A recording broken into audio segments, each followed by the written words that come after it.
Hi hello, কেমন আছেন সবাই? আশা করছি সবাই খুব ভালো আছেন। এখন একটু রেডি হচ্ছিলাম।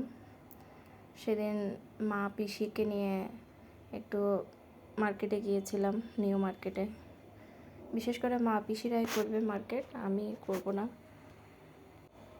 বাইরে যাওয়ার সময় এভাবে সিম্পল ভাবে সেজে গুজে যাওয়ার চেষ্টা করি।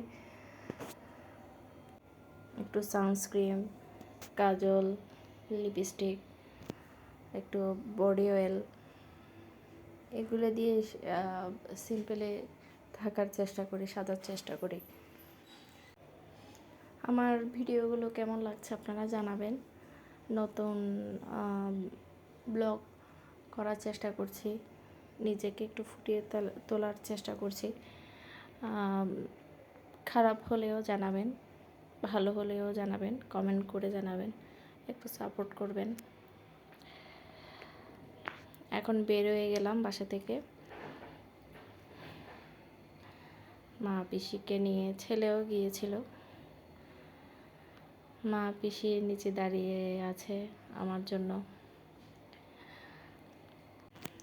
আর ছেলে তো বাইরে যেতে পারলেই খুশি। আসলে বাসাবন্দি থাকে সব সময়। শহরের জীবন তো এমনই, বাসাবন্দি। আমি তো আমার কাজের মধ্যে দিয়ে থাকি। ছেলে শহরের জীবন তো ব্যস্তময় জীবন। বাচ্চার লেখাপড়া নিয়ে, ড্রয়িংয়ে যায়, গানের ক্লাসে যায়, স্কুল, এগুলো নিয়ে কেটে যায় ওর। এখন সিএনজিতে উঠে গেলাম।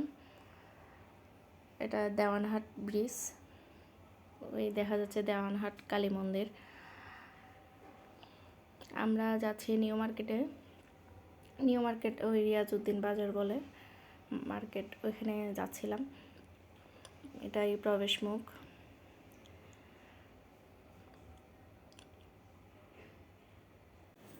এই মার্কেটে আসার কারণ এখানে একটু দরদাম করে কেনা যায় সব কিছু। অন্যান্য যেগুলা বড় বড় শপিং মলগুলোতে তো ফিক্সড প্রাইস, আর মা পিসিরা চায় একটু দরদাম করে কিনতে, তাই এখানে নিয়ে আসলাম।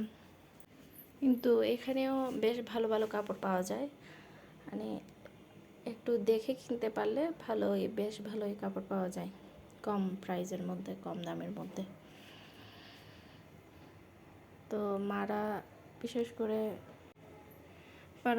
করে মার্কেট করতেছিল যে ওনারা কুমিল্লায় যাবে। এখানে আমার কাকার একটা ছোট মেয়ে আছে, ওর জন্য একটা পার্টি ফ্রক নেবে, আর কাকার বউয়ের জন্য, কাকিমার জন্য একটা শাড়ি নেবে, টুকটাক জিনিস এগুলো নেওয়ার জন্যই গিয়েছিলাম। আর এখানে একটা নতুন দোকান, খুব সুন্দর সুন্দর জুয়েলারি ছিল। এখান থেকে আমি একটা ইয়াররিং নিয়েছিলাম, কানের দুল, সুন্দর সব জিনিসই আসলে খুব সুন্দর ছিল।